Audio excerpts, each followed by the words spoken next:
Okay. Yeah. That better be recording. Okay, it is. We have 30 minutes.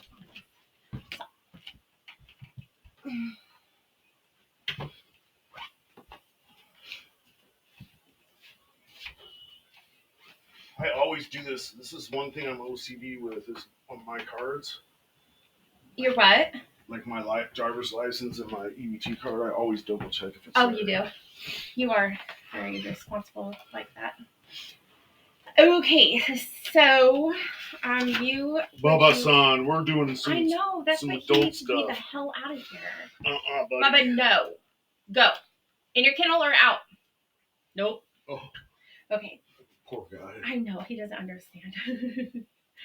Okay. He ran through all the mud and stuff.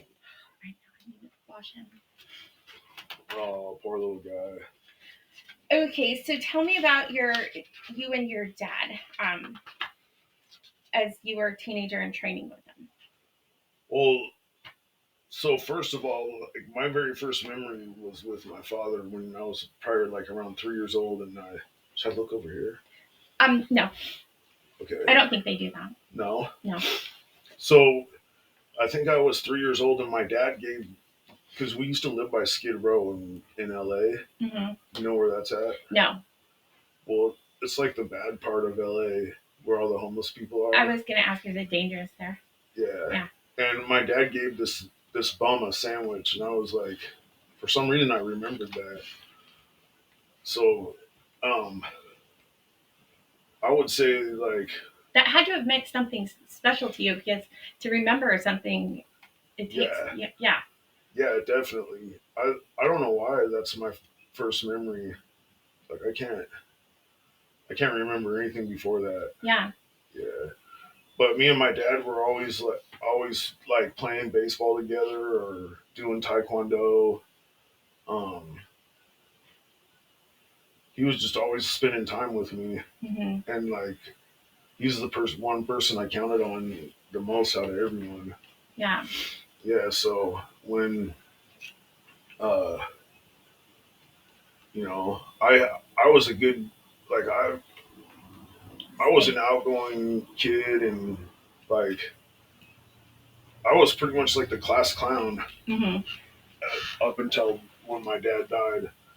And how old were you when he died? 12. 12? Wow. Yeah. That's so young. Yeah.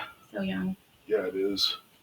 And so time went by, like stuff happened and more stuff happened, and then I started like falling into addiction, and then I ended up in prison the first time, after at 17. But so how long was it before your mom had moved, since your dad died, that your mom moved in the guy that she was pregnant? Oh, it was like 6 months after my dad died, she was pregnant. And moved the guy in? Yeah. And he tried being your disciplinary? Yeah. Yeah. Yeah, like my mom's boyfriend would hit me and stuff, and for no reason except like not doing what they said. Yeah. So physically abusive to you? That's shitty, and your mom allowed it? Yeah. Yeah. Yeah, right after my dad died, all that took place, and then she sends me to my uncle's where he's physically abusive, and I don't have anyone down there. Yeah. So it's like it was like a bad situation all around, because you had to feel so lost, just lost. Your security, your dad is gone. Yeah. Your mom has allowed someone to abuse you, and then sends you to another person that abuses you, and then you end up in prison, right? Yeah. The first time, what was it for? I got an assault on my probation officer. Mm-hmm. No, was that? Yeah, that's right. Mm-hmm. And I did a year in Green Hill for that. At 17, you said? Yeah. Yeah. And then from there, when you got out of there from doing the year, then what happened?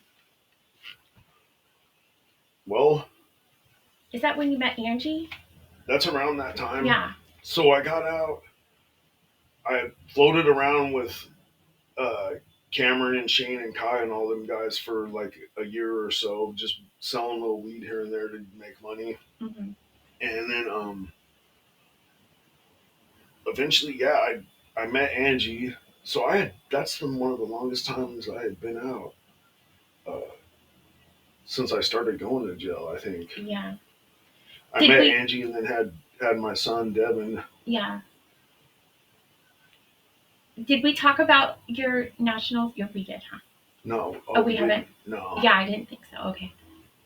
So you and your dad went to. yeah, to Minnesota for the junior nationals. Yeah, and he Yeah. was your what do you call a coach? Yeah, Yeah, yeah, yeah. It was awesome. that is awesome. Oh, I can't. All those memories with my dad, like they're irreplaceable. Yeah, Yeah, of course they are. yeah, It's like almost the only thing right now that you have like to cherish because everything's been so hard. yeah. So you were doing that. So you get out of prison. Now you're running around with those guys. When did you start doing iron work? I started doing ironwork when I was like, so I went to a prison again, and then I got out, and I was like determined to do good. Mm-hmm. Did time at the halfway house, and I got a job at the ironworkers when I was like, I think I was 28 or 29, Mm-hmm. and then I could do the work really good, so everyone always called me back to work, and I liked doing that work too. Mm-hmm. But then Yeah. um then I went to prison again for the you know So that was the big one, the big case. yeah Yeah. So you met a girl. How long were you guys together before that happened? Where did you meet he's her? probably like 6 months. Yeah. I met her through Corey's Oh, girlfriend. that's right. Yeah. Yeah, Corey's girlfriend. So you met her. It is about 6 months. which I'm surprised that he would do that to me. Well, maybe he didn't know. Yeah, he You might know. have. Yeah, because people shock you. Yeah, They'll shock the shit out of you. Um. So then you are ultimately wrapped up in the case with her, where you are wrongfully accused. yeah. I was wrongfully accused of stabbing a guy 8 times in the head, Yeah. and she had all the blood on her, and I had no blood on me. Like Hmm. there's no blood in my fingernails. They take these cups and like suck all the stuff out of your Really? fingernails. Yeah, Yeah. and That's wild. so they tried to say that I cleaned up, like, but when they came and found me, I was passed out right there. Hmm. Like, where Yeah. am I going to go clean up and then pass out? Yeah.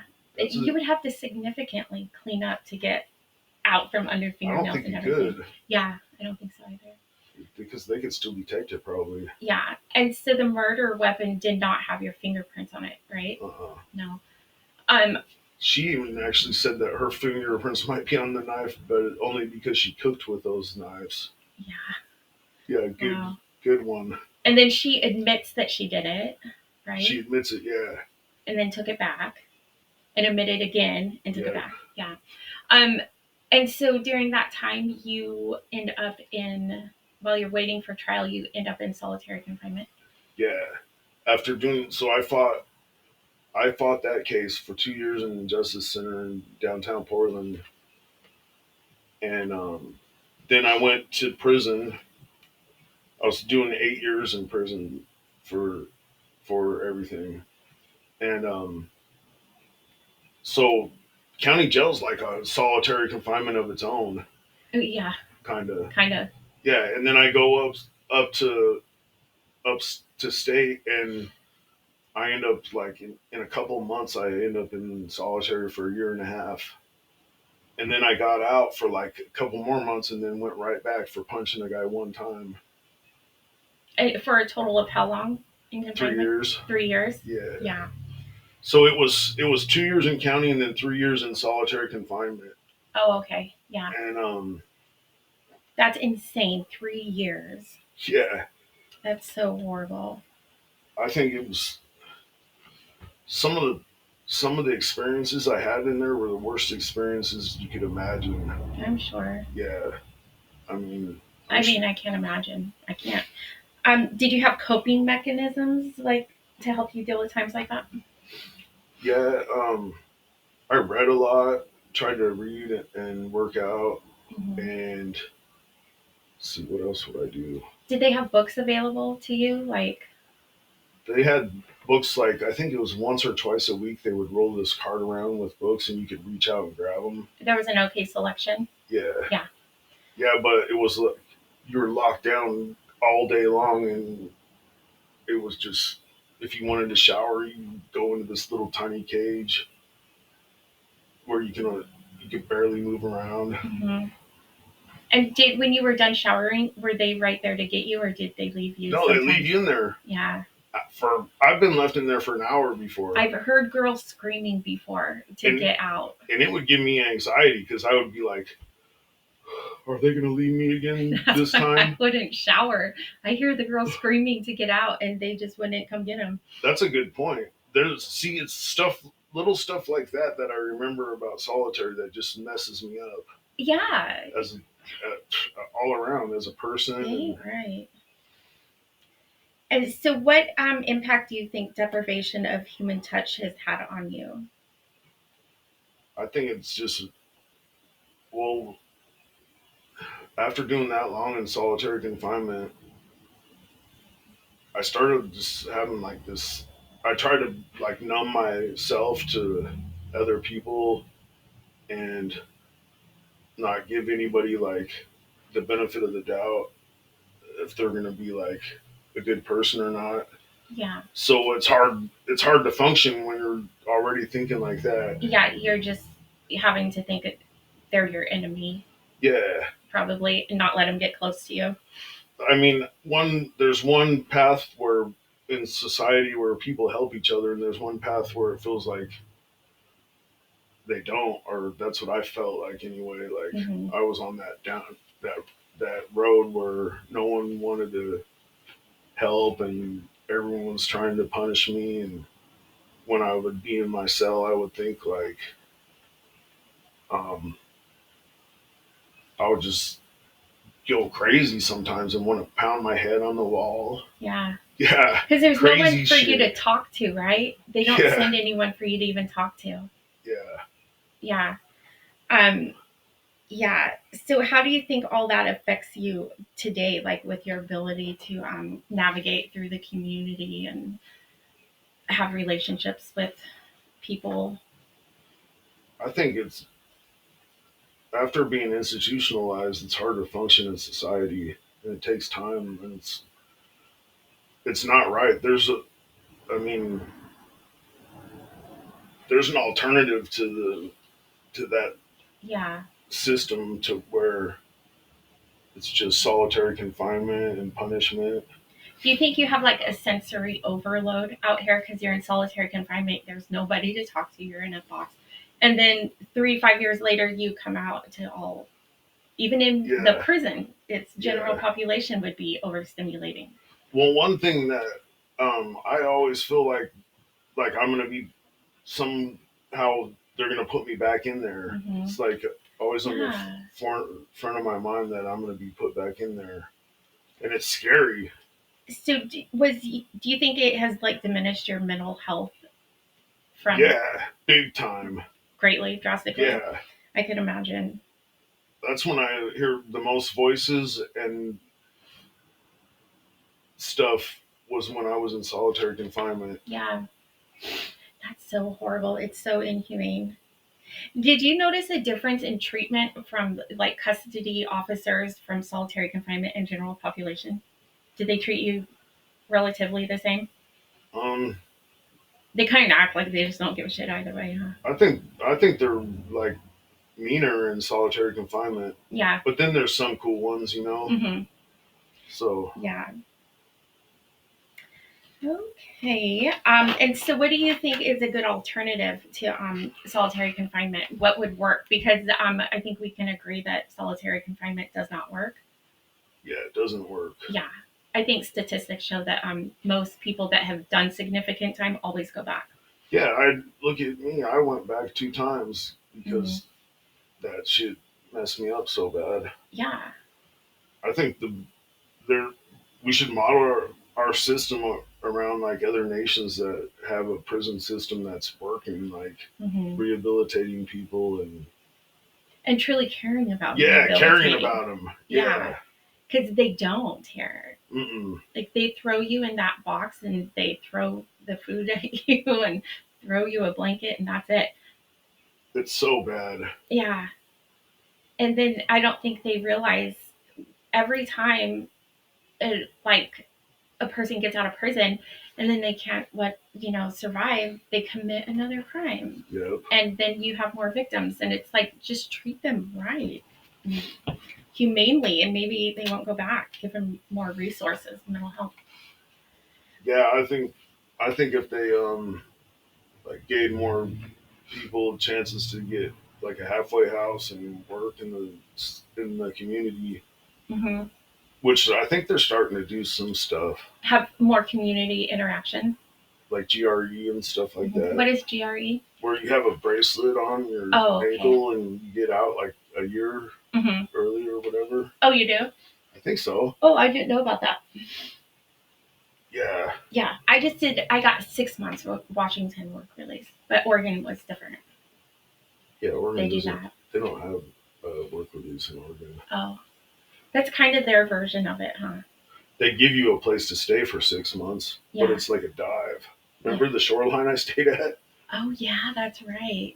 They're like, here, have a good chance at the community. Let me just put you in the middle of downtown Portland, friggin' drug central. Yeah, I remember. And do you want some Suboxone to go with it? I remember when I was in solitary confinement, there was times when they would wake me up like every half hour to see if I'm okay. That's what I ended up breaking their glass over. Yeah, and it's hard enough in there to like get to sleep because so I was so mad. They left the lights on constantly, right? Yeah. Never shut it off. I think they dim it like 2 notches. It's not much. No, it's still on. And then yes, wake you up to check on you. I got very mad at them for that too. I didn't kick anything, but I threw my pillow. I can't believe the look on that cop's face. Yeah. He looked at me and he goes, pulled out his mace, like he's gonna spray me with it if I broke the window out. Yeah. It's so that light being on, that is really fucked up. I hate that. I don't think people understand how bad that is. No, it's constantly like in your face. And Chinese water torture. Yeah, I don't know about that.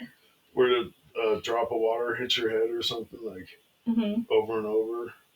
Really? I don't know about that. That's what I feel like the light is. Yes. And then you try to put something over your face, and then they take it away and say it's contraband.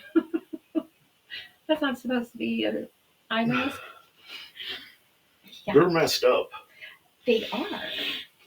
Completely. No, definitely things have got to change. You want to try this again? Yeah, we could try it again. Hold on 1 second. So that was 18 minutes. So we